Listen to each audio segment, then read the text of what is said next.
Di sini, gue bakal ngajarin kalian gimana sih caranya gue pribadi itu ngatur duit. Jadi gue bakal kasih frameworknya. Ini simple banget ya. Jadi cara ngatur duit tanpa ribet. Jadi nggak pusing kayak orang lain ngajarin ke kalian. Gue bakal ajarin apa yang sendiri gue praktekin untuk bisa tracking aset gue dan cara gue personal ngatur duit. Di video kali ini ya, gue bakal ngajarin kalian langsung straight to the point. Jadi nggak bertele-tele, nggak bullshit. Gue nggak akan giring opini kalian ke suatu produk keuangan. Karena gue jujur aja di sini gue nggak butuh duit endorse. Dari sini gue cuma pengen bantu kalian supaya kalian dapat gambaran ya gimana caranya bisa ngatur duit. Dan mungkin yang gue akan ajarin sini berbeda dengan yang diajarin sama orang-orang lain, terutama financial advisor, karena mereka suka yang kasih yang ribet-ribet. Kenapa? Karena kalau orang tahu cara yang simple, mereka nggak dibayar lagi. Jadi mereka akan kasih gimana pun caranya. Oh, investasi sini, sana sini. Di sini gue akan kasih tahu cara yang paling simple aja dan yang gue praktekin pribadi. Lu nggak perlu repot-repot bayar uang per jam untuk financial advisor buat ngasih tahu kalian tentang cara keuangan. Karena di sini lu tinggal modal kuota aja, modal internet, lu bisa dengerin apa yang gue ngomong. Nah, balik lagi, gue selalu ngomongnya ya, di beberapa video belakangan ini, kalau misalnya lu mau dengerin suatu orang, lu lihat bibit bebet bobotnya. Lu lihat nih orang ngajarin ngatur duit, punya duit atau kagak. Kalau jawabannya enggak, ngapain kita dengerin? Orang banyak teori macam-macam A, B, C, D, E, F, G, teori, wah keren-keren segala macam, tapi orangnya nggak punya duit gitu. Jadi nggak perlu didengerin. Di sini gue juga nggak bakal ngasih tips yang kayak, oh lu menghemat ya kalau misalnya ke pasar ya. Lu menghemat ya, apalagi beli kopi tuh, menghemat. Gue nggak bakal ngajarin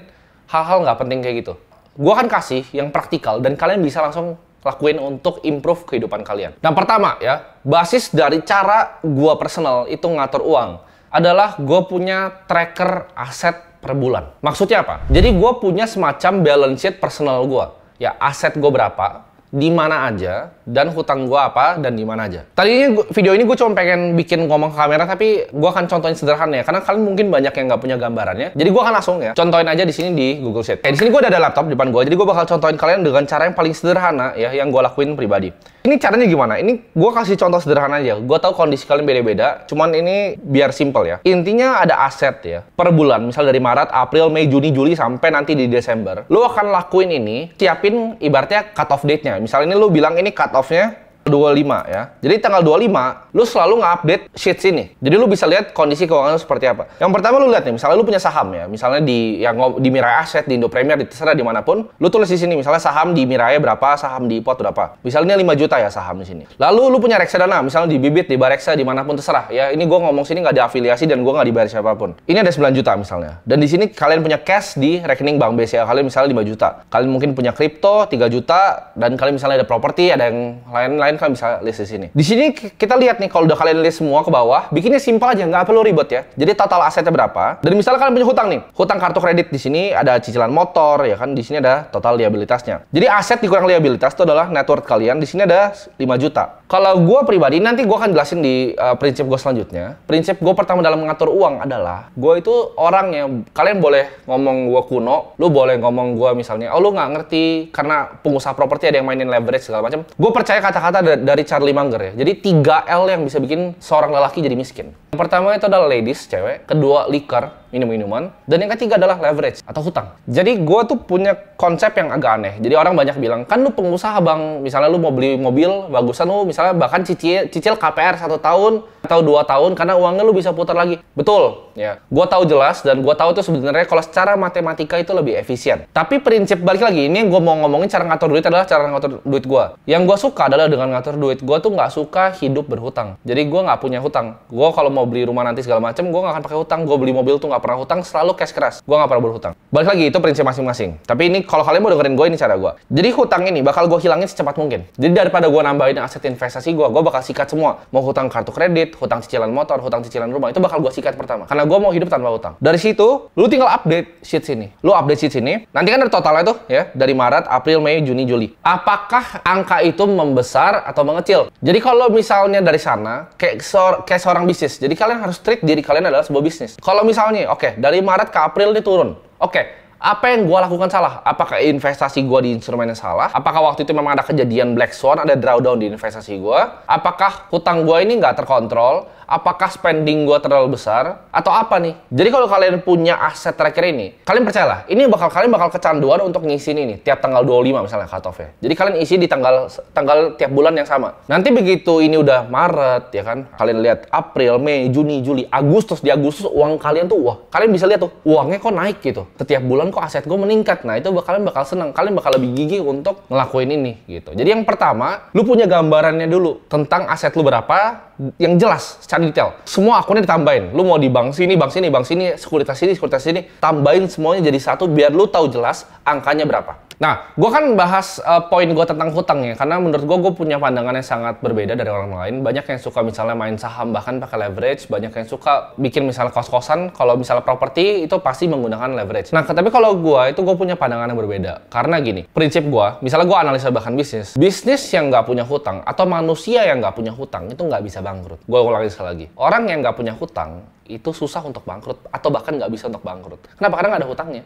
Gitu. Tapi sedangkan orang yang punya hutang itu bisa bahaya. Suatu saat nih dia ambil misalnya rumah yang dia kiranya tadinya dia mampu. Tapi begitu ada situasi seperti COVID, ada situasi yang lain, startup kena hantam, tiba-tiba dia kena layoff. Yang dulu tadinya income-nya suami istri, sekarang suaminya hilang income-nya dan cicilannya masih tinggi. Nah, itu pasti banyak banget yang ngalamin. Jadi kalau ini pandangan pribadi gue, apalagi tentang misalnya tempat tinggal ya. Banyak yang bilang bahwa sewa itu adalah buang-buang uang. Menurut gue enggak. Ada alangkah baiknya kalau misalnya kita bisa sewa kalau kita memang belum mampu untuk beli rumah. Ya gue nggak bilang ya, gue tahu kemampuan finansial orang beda-beda. Gue nggak bilang bahwa beli rumah selalu harus dengan cash. Tapi maksud gue, jangan ambil KPR yang kita nggak mampu. Yang kita income-nya berapa, ambil KPR-nya tuh di luar kemampuan kita. Itu akan bikin hidup kita jadi sengsara ke depannya. Sewa itu nggak buang-buang uang ya. Jadi kalau misal kalian lihat rumah, misal contoh di Gading Serpong, rumah harga 3 miliar tuh banyak yang sewain cuma 50-60 juta. Itu yield-nya di bawah 5%. Jadi kalau misalnya kita mau bandingin antara sewa dan beli, lo harus hitung yang namanya total unrecoverable cost of renting-nya sama total unrecoverable cost of owning.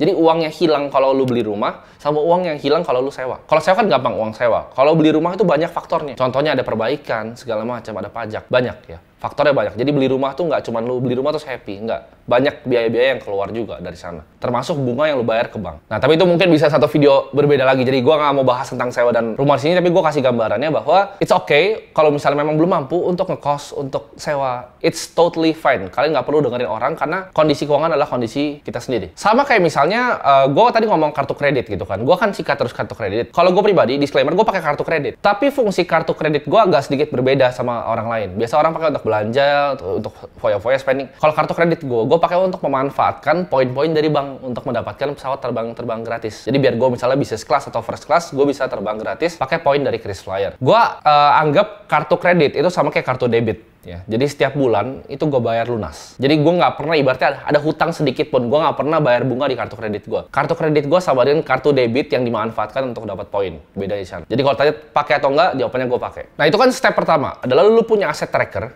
ya. Step pertama adalah lu punya aset trackernya. Nah, kita kan bahas step kedua. Setelah lu udah bisa lihat nih, ya kira-kira aset lu naik atau turun. Di sini kan ada yang banyak yang ngajarin kalian cara misalnya, cara ngatur duit, cara budgeting yang paling terkenal di dunia adalah 50-30-20 rule. Artinya 50% itu dipakai untuk kebutuhan sehari-hari, 30% itu dipakai untuk gaya hidup, 20% untuk investasi. Tapi menurut gua ini nggak sepenuhnya benar. Kenapa? Ya, mungkin untuk income yang let's say 10 juta, 20 juta, bahkan 50 juta ini work well gitu. Tapi gua suka makai yang namanya spending cap. Ya, jadi ini tips nomor 2 gue. Jadi yang gue ngomongin di sini itu kalian bakal banyak nggak dengerin di tempat lain karena ini adalah konsep yang gue pakai sendiri. Jadi spending cap ini maksudnya apa? Kalau misalnya kita ganti rule-nya deh. Kita 20% untuk investasi ya. Misalnya lu punya uang 10 juta, kita pakai rule tadi. 2 juta untuk investasi, ya kan? 3 juta kita pakai untuk gaya hidup, misal ke mall dan makan di mall. 5 juta kita pakai untuk kebutuhan sehari-hari, uang dapur. Make sense nggak? Make sense. Tapi kita naikin angkanya sekarang di 100 juta. Investasinya 20 juta, 30 juta gaya hidup, 50 juta untuk biaya hidup. Nah, itu udah mulai sedikit nggak make sense. Lu naikin coba ke 300. Lu naikin ke 500 juta. Masa lu punya dapat income 500 juta, cuma 20%-nya lu tabung? Nah, bener atau enggak? Gitu. Jadi yang gue suka adalah pakai yang namanya spending cap. Gue nggak suka di persen-persenin. Misalnya nih, oke, gue decide bahwa Timothy sebagai manusia, gue akan spending cuman misalnya 30 juta per bulannya. Udah, jadi dari sana gue mainnya dari sana. Gue bukan main dari persenan income gue. Jadi misalnya gini, gue dapat income 50 juta ya. 30 juta akan tetap gue pakai untuk spending gue 20 juta investasi. Nah, sedangkan kalau income gue naik ke 100 juta, spending gue capnya mentok juga tetap di 30 juta. 70-nya buat investasi. Ngerti nggak? Kalau misalnya income gue 500 juta per bulan, spending cap gue tetap 30 juta. Jadi gue akan naikin terus investasinya. Jadi spendingnya aja yang gue limit. Nah, dari sana ya gue punya budget tinggal dilempar ke rekening bank lain. Jadi 30 juta itu lu taruh di rekening bank lain. Gue nggak pernah ngelakuin budgeting yang ribet ini untuk ke pasar gitu. Itu terlalu pusing. Atau yang suruh catat spendingnya. Gue tahu itu bagus untuk beberapa orang. Cuman kalau gue personally menurut gue nggak ada fungsinya. Kalau gue udah taruh nih, oke, 30 juta untuk spending, ya udah 30 juta untuk spending. Sisanya semua gue investasiin. 30 juta ini mau dipakai untuk makan, untuk mau apa, itu terserah. Sama, misal kalian punya gaji 10 juta. Kalian decide, oke, gue mau spending 7 juta. 3 juta itu udah fix investasi, 7 juta ya, terserah lo mau ngapain aja. Ya, terserah. Nah, tapi gimana caranya kita melakukan yang ibaratnya spending yang bikin kita happy? Nah, orang selalu bilang bahwa, oke, kalau lu punya hobi, ditekan, hemat. Itu financial advisor. Gue punya pandangan yang berbeda. Menurut gue, kalau kita punya misalnya hobi, contoh, hobi gue suka banget sama mobil. Dari kecil tuh, yang gue mimpi-mimpiin tuh cuma mobil. Jadi begitu gue punya uang, gue akan pasti beli mobil. Itu menurut gue nggak salah, selama masuk di spending cap kita. Jadi gini, contohnya, orang tuh semua punya satu hal yang mereka suka untuk spending. Misalnya nyokap gue itu suka banget kalau misalnya mau hadiah atau apa, dia selalu minta dibeliin giwang gitu, dia suka berlian.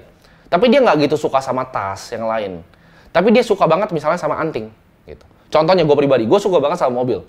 Tapi kalau untuk baju, ini baju gue mungkin 80.000 ya. Ini baju gue 80.000, 100.000 mentok. Gue juga kadang nggak tahu, kadang dibeliin juga celana ini gue juga nggak tahu. Ya mungkin cuma 80.000, 100.000. Tapi gue suka beli mobil yang mahal-mahal. Kalau gue makan juga gue nggak terlalu peduli mau makan di mana, gue asal aja gitu. Lu mau makan gue di warteg ya, cuma nasi, orek ya, pakai kuah opor, itu gue juga bisa makan, nggak masalah. Tapi kalau mobil gue suka. Nah ini sama dengan kalian. Kalian cari apa yang kalian suka spending. Contoh, kalian suka misalnya bawa istri kalian dan anak kalian makan keluar. Lakukan itu. Jadi nggak usah ditekan. Tapi di hal yang lainnya ya lu nggak usah spending uang gimana, ngerti nggak? Jadi lu spending uang di hal yang lu seneng. Itu menurut gue akan jauh lebih happy hidup lu kalau lu bisa melakukan hal itu. Asal tadi masuk di dalam spending cap-nya. Jadi bikin spending cap-nya terserah. Abis itu mau ngapain. Yang pertama, tadi kan kita udah bahas tentang aset tracker. Kita bisa lihat itu naik turun, terus kita bisa kasih notes di bawah ya. Kenapa naik dan kenapa turun. Nextnya, kita udah punya spending cap nih. Jadi, stay di situ aja. Jadi, kalau mau income-nya naik, gaya hidupnya tetap sama aja. Gap antara gaya hidup dan income itu adalah ini kekayaan. Jadi, begitu kalian punya gapnya ini melebar,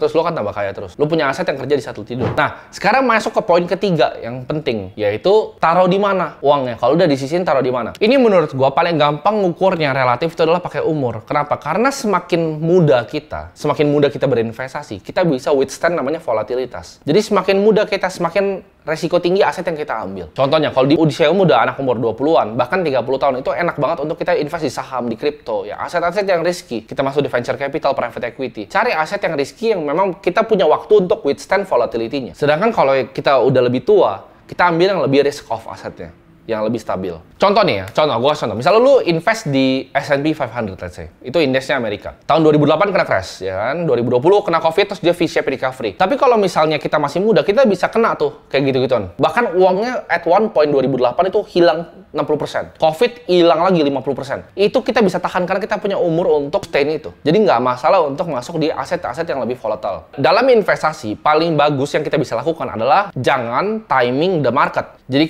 time in the market is always better than timing the market. Kita bukan dukun, kita bukan Tuhan, kita nggak bisa tahu market itu mau jungkir balik atau mau kemana. Tapi yang kita tahu adalah kita bisa otomasiin investasi kita. Contohnya, kayak gue pribadi, gue udah pilih aset gitu. Misalnya gue pilih indeks S&P dan gue pilih Bitcoin. Ada juga misalnya exposure ke emas dan lain-lain. Itu gue automate. Jadi kayak tadi, gue punya misalnya gue punya uang 10 juta. Spending cap gue di 7. 3 itu ya, begitu gajian, 3 itu udah hilang. Jebret.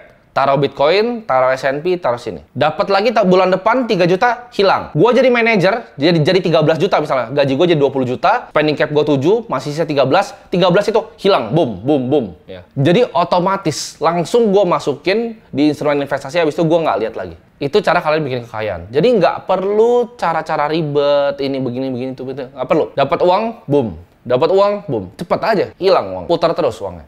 Ya.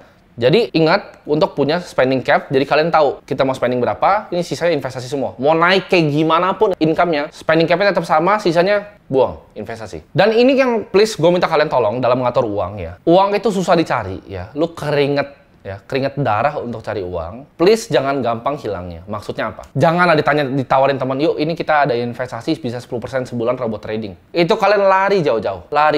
Apa? Karena apapun jumlah uang kalian, kalau dikali dengan 0, itu hasilnya 0 juga. Jadi jangan pernah taruh aset kalian di yang kemungkinan hilang semuanya. Ya kayak robot trading lah, mau suntik dana alat kesehatan, permainan money game, uang seperti itu kalian lari jauh-jauh kalau dinawarin.